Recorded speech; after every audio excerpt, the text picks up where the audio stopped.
পশ্চিমবঙ্গে ছাত্র সমাজ এবং সংগ্রামী যৌথ মঞ্চ, এই দুটি সংগঠনের কোনোটি আমাদের কাছে এই প্রোগ্রামের জন্য প্রয়োজনীয় অনুমতি চায়নি, তথ্যও দেয়নি। আমাদের সাংবাদিক সম্মেলনের পরে, যখন সাংবাদিক সম্মেলন শেষ হয়, তারপরে আমরা দুটি মেল পেয়েছি। একটি মেল এসেছে পশ্চিমবঙ্গ ছাত্র সমাজের তরফে, যেখানেও অনুমতি চাওয়া হয়নি, জাস্ট জানানো হয়েছে যে এই প্রোগ্রামটি তারা করতে চলেছেন। It was an intimation, not a formal request seeking permission to conduct the program. এবং এই যে ইন্টিমেশনটি দিয়েছেন, তাতেও ওরা প্রয়োজনীয় তথ্য দেননি, যে তথ্যগুলি মাননীয় হাইকোর্টের, কলকাতা হাইকোর্টের নির্দেশিকা অনুযায়ী পুলিশকে জানানো প্রয়োজন, যাতে সুষ্ঠুভাবে কোনো প্রোগ্রাম সংগঠিত হতে পারে। পশ্চিমবঙ্গের ছাত্র সমাজের এই শর্তগুলি যেহেতু পালন করেননি, অনুমতিও চাননি, একটা ইন্টিমেশন দিয়েছেন এবং সেই ইন্টিমেশনেও প্রয়োজনীয় তথ্য নেই, তাই তাদের কালকের প্রোগ্রামের অনুমতি পুলিশ দিচ্ছে না, সেটা বাতিল করা হয়েছে। অনুমতি দেয়া হয়নি। সুতরাং কালকের প্রোগ্রামটি সকালে আমরা যেরকম বলেছিলাম বেআইনি এবং অবৈধ, সেটাই থাকছে। এটা এক নম্বর। দ্বিতীয়, সংগ্রামী যৌথ মঞ্চের তরফেও আমাদের কাছে একটি চিঠি আসে আজকে দুপুরের পরে, সাংবাদিক সম্মেলন শেষ হওয়ার পরে। সেখানে তারা প্রয়োজনীয় তথ্য যেগুলো দেয়া প্রয়োজন, যেগুলো দেয়া উচিত নির্দেশিকা অনুযায়ী, তারা দিয়েছেন, কিন্তু তাদের অনুমতিও আমরা বাতিল করেছি, মূলত দুটি কারণে। এক, কালকে আপনারা জানেন মানুষের জমায়েত হলে ট্রাফিক বিঘ্নিত হবে, তাতে পরীক্ষার্থীরা অসুবিধে পড়বেন, ছাত্রদের স্বার্থ বিঘ্নিত হবে, তারা সময় মতো নিজেদের এক্সামিনেশন সেন্টারে নাও পৌঁছতে পারেন। করা হয়েছে একদম শেষ সময়ে, যখন আর কয়েক ঘন্টা বাকি 27শে আগস্টের, তখন তারা তথ্যগুলি দিয়েছেন এবং এমন সময় দিয়েছেন যেখানে তারা জানেন যে অন্য আরও একটি প্রোগ্রাম সেটা চলছে।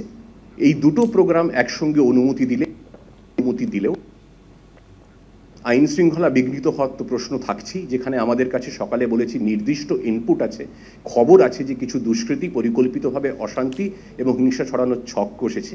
সুতরাং সংগ্রামী যৌথ মঞ্চকেও আমরা বলেছি তাদের অনুমতি দেয়া হলো না। একই সঙ্গে পশ্চিমবঙ্গের ছাত্র সমাজ এবং সংগ্রামী যৌথ মঞ্চ, যারা কালকে প্রোগ্রামের ডাক দিয়েছেন নবান্ন অভিযানের, তাদেরকে আমরা লিখিতভাবে জানিয়ে দিয়েছি, যদি সংরক্ষিত এলাকা ছাড়া কলকাতা বা হাওড়ার অন্য কোথাও অন্য যে কোনো দিন তারা শান্তিপূর্ণ আইনসম্মত প্রতিরোধ আন্দোলন, প্রতিবাদ আন্দোলন সংগঠিত করতে চান, পুলিশ সেই অনুমতি দেবে। শর্ত একটিই খালি, সংরক্ষিত এলাকা বাদে অন্য যে কোনো কোথাও যে কোনো দিন তারা আইনসম্মতভাবে শান্তিপূর্ণ আন্দোলন করলে পুলিশ সেই আন্দোলনে সুপ্রিম কোর্টের নির্দেশিকা অনুযায়ী সব রকম সহযোগিতা করবে, কোনো রকম হস্তক্ষেপ করার তো প্রশ্নই নেই। এটাও আমরা তাদের চাই। আর আজকে সকালের দুপুরের সাংবাদিক সম্মেলনে একজন পশ্চিমবঙ্গ ছাত্র সমাজের একজন প্রতিনিধির কথা বলেছিলাম, যিনি একটি অভিজাত 5 তারা হোটেলে এক রাজনৈতিক নেতার সঙ্গে দেখা করেছেন। তারপর থেকে আমাদের কাছে অনেক প্রশ্ন আসছে, অনেকে আপনাদের মধ্যেও অনেকে ব্যক্তিগত স্তরে ফোন করছেন জানতে চেয়ে সেই নেতার নাম কি বা সেই ব্যক্তির নাম কি, হোটেলটি বা কোথায়। তদন্তের স্বার্থে আমরা পুরোটা প্রকাশ করব না, কিন্তু এইটুকু বলি, হোটেলটি হলো হায়াত রিজেন্সি। হোটেলটি হায়াত রিজেন্সি এবং যার কথা বলছি তার নাম আমি এখানে নিচ্ছি না। তিনি পশ্চিমবঙ্গ ছাত্র সমাজের অন্যতম আহ্বায়ক, প্রেস বিবৃতিও অনেক দিচ্ছেন, আমরা তার নাম নিচ্ছি না। আমরা তাকে দেখছি টিভিতে, তিনি নানা রকম কথা বলছেন। তিনি গতকাল 25 তারিখ সকাল 11:25 হায়াত রিজেন্সিতে ঢুকেছেন।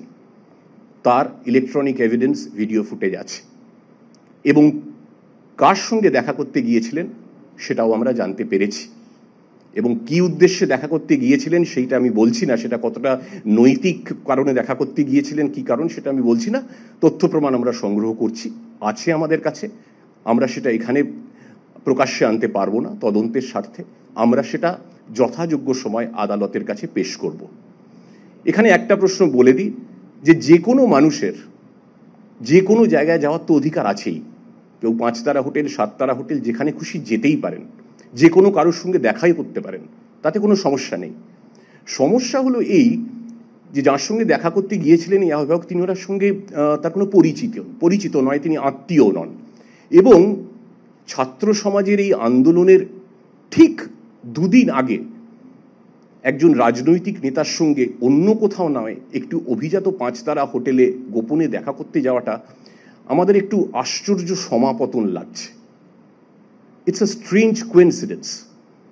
আমরা বুঝতে পারছি না যে কি রহস্য ছিল, কেন গিয়েছিলেন, কি করতে গিয়েছিলেন, হঠাৎ এই আন্দোলনের আগের দিনই যাওয়ার দরকার পড়লো কেন, এবং অন্য কোথাও দেখা না করে একজন ছাত্র সাধারণ ঘরের বলে যিনি দাবি করছেন তিনি 5 তারা হোটেলে গোপনীয় একজন রাজনৈতিক নেতার সঙ্গে বৈঠক করছেন। দুটোর মধ্যে কোথাও একটা যোগসূত্রের আভাস তো একটু পাচ্ছি, হয়তো আপনারাও পাবেন। এবং এই বিষয়ে আমাদের কাছে আর যা যা তথ্য আছে এইটুকু বললাম। হায়াত রিজেন্সিতে সকাল 11:25 উনি গিয়েছিলেন, তারপরে একজনের সঙ্গে দেখা করেছিলেন। কত নম্বর রুম, কোথায় গিয়েছিলেন, সব তথ্য আছে, কিন্তু সবটা প্রকাশ করা যায় না। এইটুকু বললাম কারণ আপনাদের থেকে প্রচুর প্রশ্ন আসছে যে কোন হোটেল, কোথায় গিয়েছিলেন, কে গিয়েছিলেন, কে নাম উল্লেখ করব না, অন্যতম আহ্বায়ক যিনি সাংবাদিক সম্মেলন করছেন, একটু আগেও করেছেন, অনেক কিছু বলছেন। এইটুকু আমার বলার ছিল।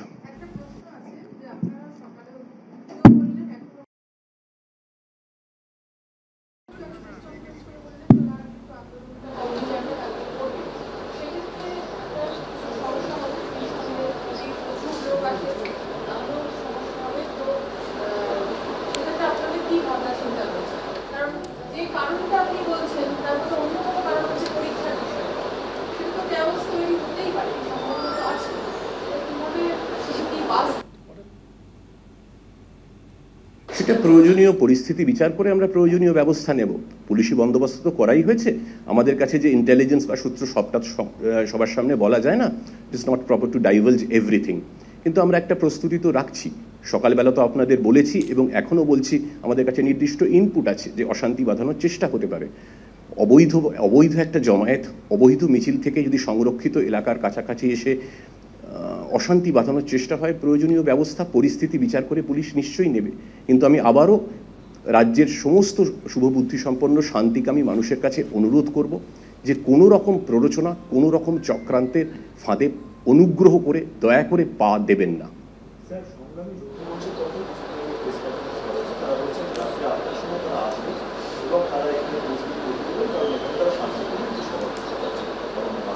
এটা আপনার কাছ থেকে প্রথম শুনলাম, নিশ্চয়ই প্রয়োজনীয় ব্যবস্থা হবে। আপনি যে ইনপুটটা দিলেন আমরা শুনলাম। নেক্সট।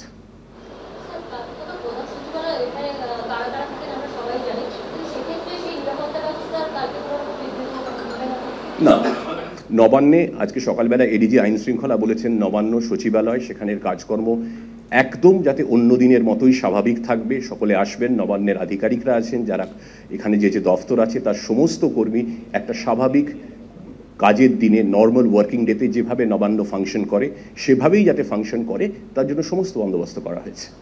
Thank you.